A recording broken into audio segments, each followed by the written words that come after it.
What matters more after a hip fracture, the surgery or everything that comes next? From transportation to home safety to just getting around the neighborhood, recovery is shaped by more than medical care.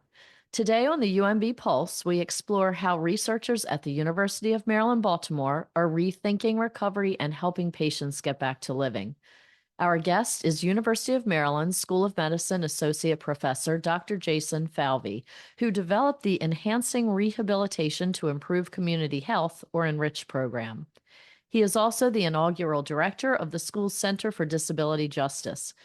ENRICH connects patients with community-based supports, helping older adults access critical resources, including transportation and durable medical equipment. The research is made possible through funding by the National Institute on Aging. Find out what that looks like beyond the bedside in Baltimore in my conversation with Dr. Falvey. You're listening to the heartbeat of the University of Maryland, Baltimore, the UMB Pulse.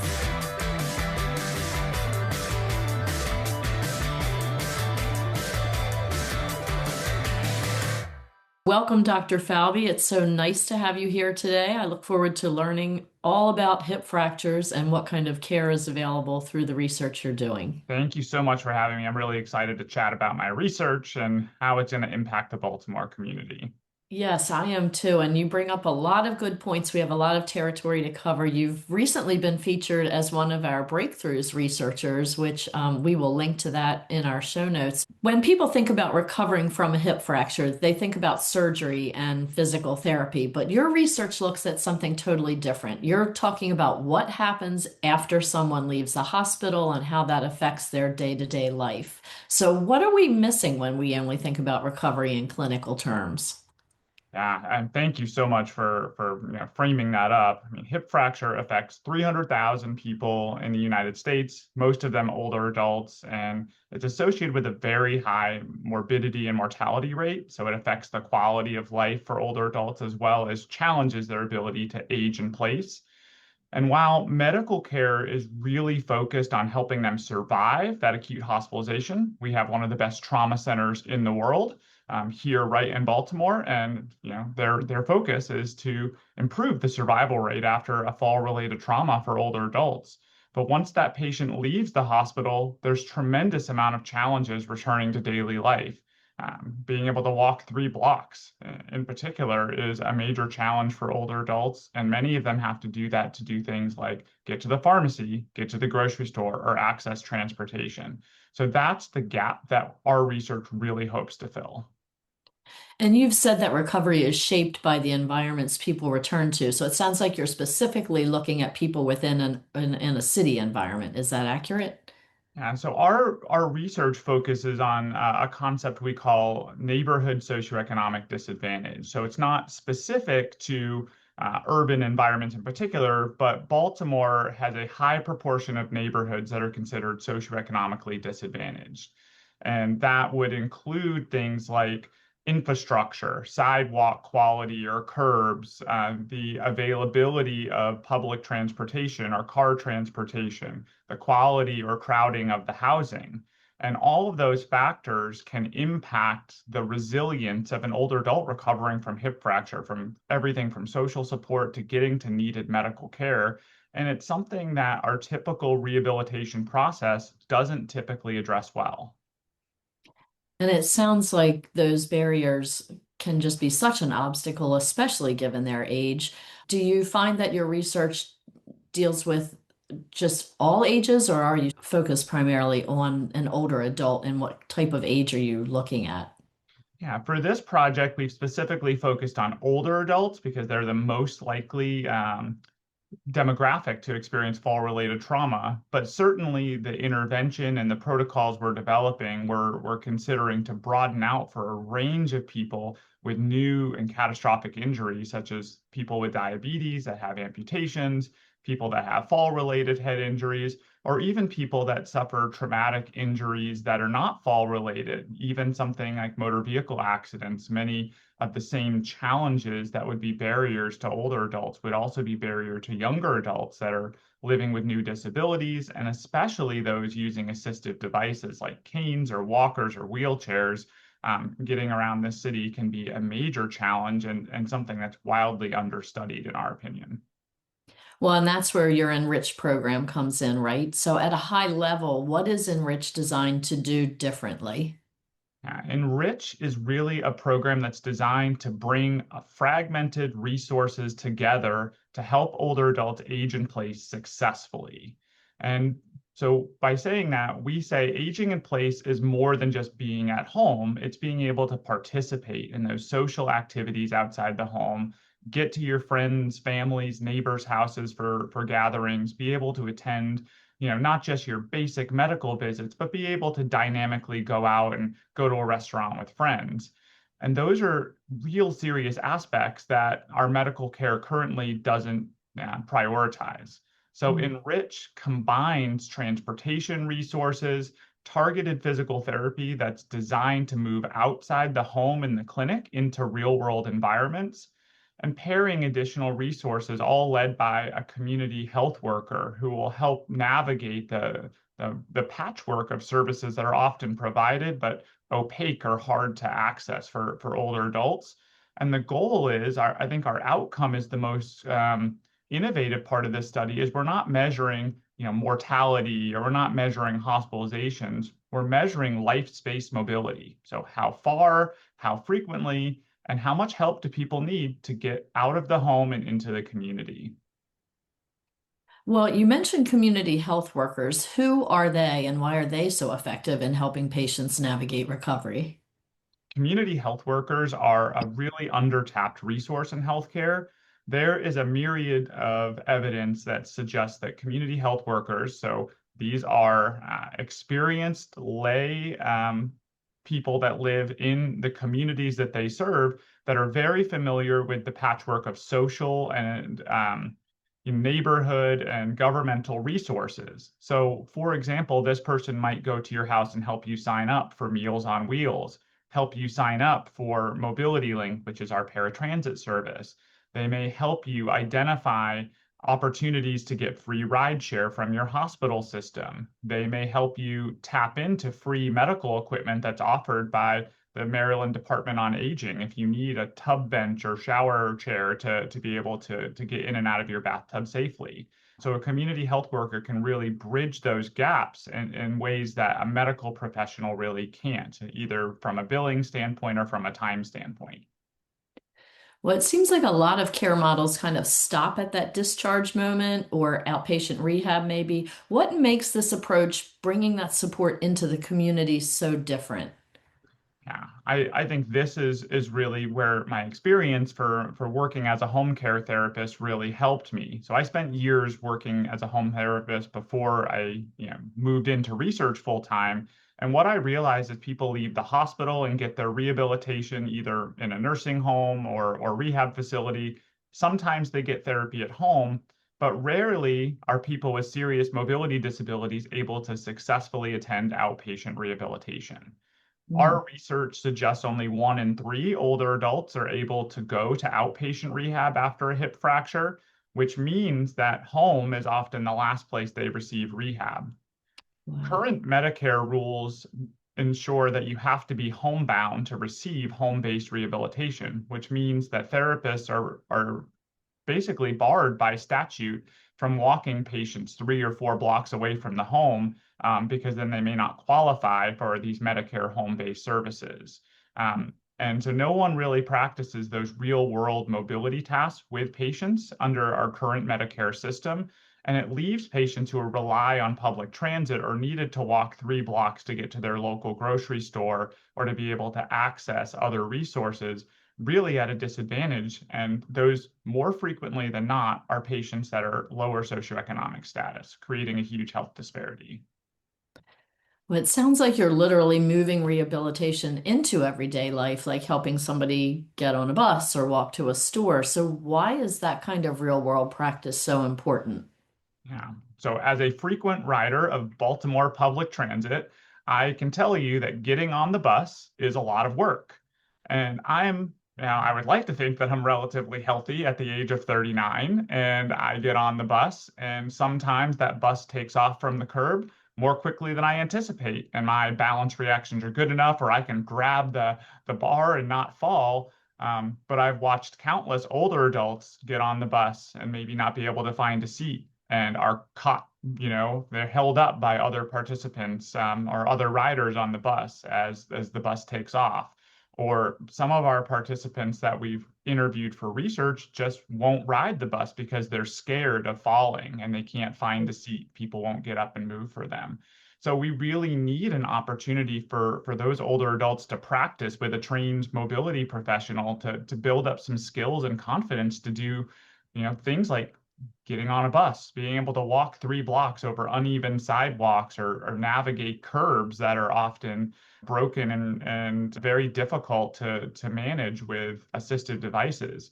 We're trying to dodge trash cans and recycling cans that are often in the streets, or wheel a wheelchair on cobblestone streets where it requires a skills that often we don't train people to do as part of our normal rehab process.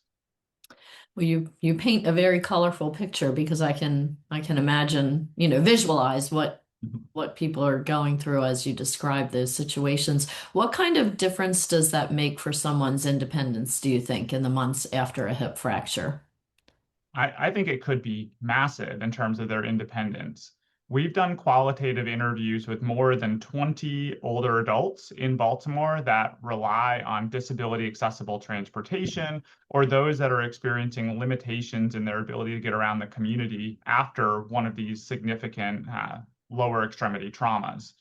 And what we're consistently hearing is that independence is significantly limited by disability, especially in the city of Baltimore. Transportation systems that are designed to help accommodate disability often don't work well. 3-hour waits on either side of a medical appointment to get picked up or dropped off, very inefficient routes, difficulty with managing riding a bus or a light rail with a wheelchair, and a lot of inexperience of healthcare professionals working with somebody with significant disability. And really what they describe is things like, quote, nobody trained me to go outside. All their rehab was inside and controlled gyms or controlled environments, and that just doesn't reflect what's in the real world. Crossing Martin Luther King Boulevard, which is, right behind me to the left here, has been described as a major goal and challenge for some of our patients. And right now they say they won't cross that street because people drive like bats out of hell on the street and they're afraid to cross with a walker or a cane. But that's a major lifeline to get to healthcare on this side of the city. Wow, that's so true. I mean, even for, like you said, a mobile person, maybe a younger, it is dangerous. You've got people just flying up and down there. So ultimately, does that lead to social isolation after a major injury? I mean, are people really kind of homebound? Yeah. So I'm really glad that you brought up this term social isolation, and social isolation and loneliness, which are distinct but really related concepts in terms of, do people have social connections even to rely on, and are those social connections meeting their emotional needs? Both of those concerns are major for our older adults. And when these systems don't work as they're intended, it contributes to the 1 in 4 older adults in the United States who are socially isolated. And when you're socially isolated, you're more vulnerable to the consequences of things like serious hospitalization or trauma. Our prior research suggests that social isolation before critical illness hospitalization was associated with nearly double the risk of mortality and 50% higher risk of disability for people recovering in the next year. And part of that is there's just no way to connect people to healthcare resources, no one to bridge those transportation needs or those social and emotional needs that are really high after somebody experiences one of these really traumatizing events. That is so sad. And how you had mentioned the whole transportation piece and that it's often overwhelming and intimidating. So then that just impacts their ability to stay connected even more so, I imagine. Yeah, I mean, you just think of an older adult who, before their fracture, was able to walk the 3 blocks, catch the bus, go downtown and see friends. And now they can't do any of those things. They can't catch the bus. They don't have friends that own cars that can come pick them up. There's no social supports available that can meet those needs. And nobody in the medical system has right now the ability to really support outdoor mobility. There's nobody currently that can bill successfully and integrate that into clinical practice because of the way Medicare is currently set up for outpatient rehabilitation and home-based rehabilitation. Pragmatically, we are partnering with a company called GoGoGrandparent. So GoGoGrandparent is designed to be a simplified Lyft Uber service where an older adult would only have to call one number, and that person would then dispatch the Lyft Uber. And the nice thing is that service is tailored to that person's disability needs, whether they need a low car or a high car based on their ability to get in and out safely, if they have a service animal, if they need space to put a walker or something into the trunk. So those are all already preloaded into the service, and it's designed to be that bridge to be simple for older adults to use. And a lot of municipalities are also very interested in this because paying for rideshare like that for short rides is actually far more cost effective than sending Mobility Link out to somebody, where the average cost per ride might be $60 to $70 for Mobility Link, and they can only collect $2 to $3 in the public transit fare. So many municipalities are exploring this so-called micro transit to bridge some of these gaps, which is great win-win in terms of cost effectiveness and independence for older adults. So we're just bringing services that already exist together into one nice little package. And do you see this as something that could change how we think about recovery more broadly, maybe beyond just hip fractures? Oh, absolutely. I think hip fracture is our test balloon, so to speak, to see if that's a condition we can move the needle on because it's high need. But like we mentioned before, diabetic amputation is another major complication. So people that have limb loss from diabetes are another major need. We have several people with fall-related head injuries. We have people, even after simple surgeries, quote unquote simple, total joint replacements, still experience mobility limitation months or even years after those surgeries. And those limitations might not show up in the doctor's office in terms of needing a revision to the surgery, but they certainly show up in the ability to walk in the community. And I think overall in the United States, 1 in 4 older adults can't walk 3 blocks in the community. So it's really not a rare problem. And it's something that these injuries, as they increase with the population aging, it's only going to become a bigger and bigger problem. Wow. You mentioned a little bit ago about your previous work experience in home health care. Was there anything else that drew you to this work in the first place? Yeah, I think there's so much opportunity that I saw in home care, both opportunities that medical professionals could take, but so many missed opportunities from both a clinical practice and a policy standpoint to support older adults. So what I saw was that we have so many ways to improve the quality of aging in place for older adults. And some of that is, relies on individual exceptionalism from clinicians to really go the extra mile for these patients. But some really is going to involve advocacy change. So, for example, Medicare does not allow you to get an assistive device or a wheelchair unless you need it to get around inside of your house. So if you need that device to go outside of the home, but you don't need it inside of your home, then Medicare does not consider it medically necessary. So Medicare itself, by policy, has said that going outside the home is not a priority, and many of our medical practices have followed suit to the detriment of patients' both social and emotional function. Mm, just sad. Jason, if there's one thing you want people to understand about recovery after a hip fracture, what would it be? I think that recovery and resilience after hip fracture is shaped by so much more than biology. So I think that while the type of fracture repair and the type of anesthesia and the biological markers of inflammation are really important, I think making sure that we address those social needs, those caregiver needs, trying to figure out what's limiting a patient from leaving their home. And many times those barriers are not related to their injury. They're related to socioeconomic status, neighborhood barriers, or access to healthcare.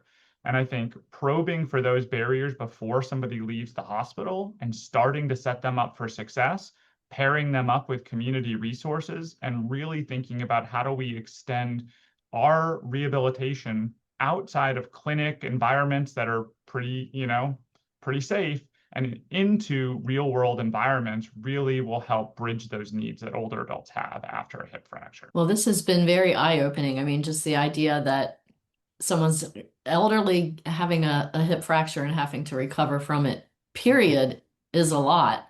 But then when you throw in all of the social determinants and mobility issues outside in the environment, things I hadn't even thought about. So thank you for sharing. Yeah, of course. Is there any direction you'd like to talk about your research going in from moving forward?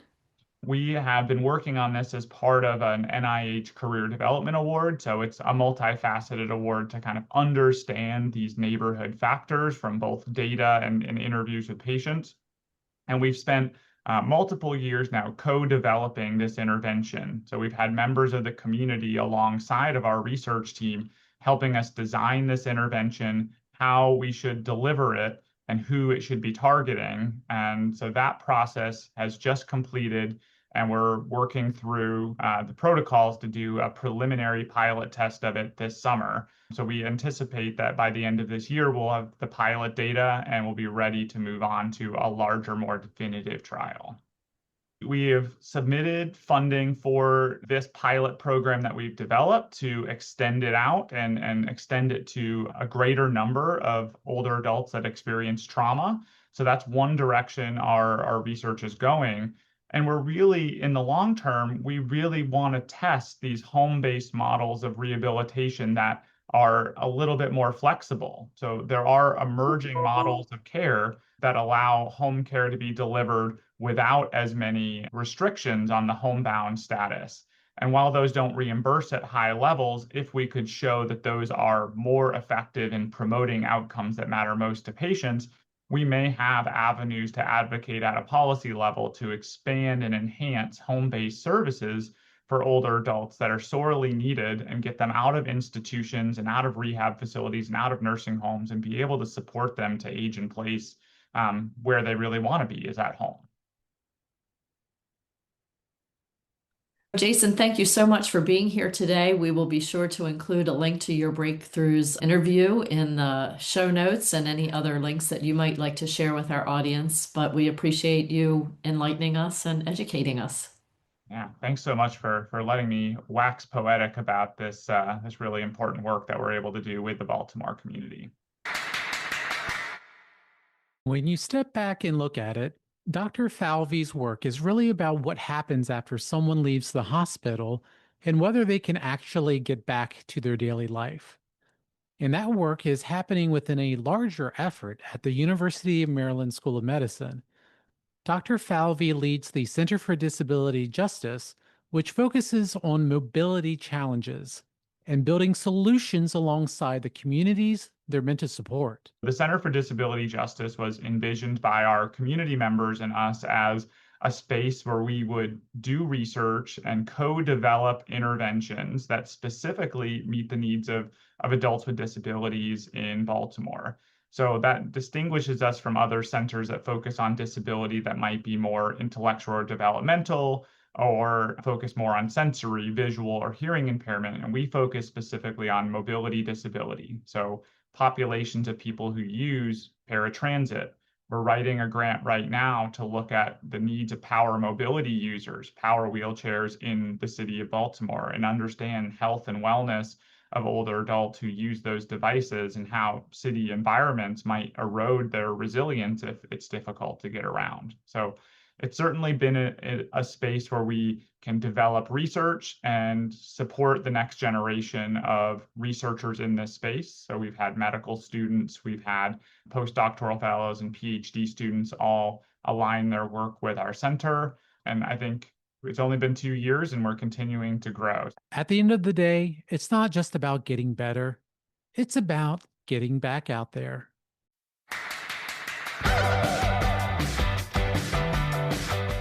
The UMB Pulse with Charles Chalet and Dana Rampolla is a UMB Office of Communications and Public Affairs production. Edited by Charles Chalet, marketing by Dana Rampolla.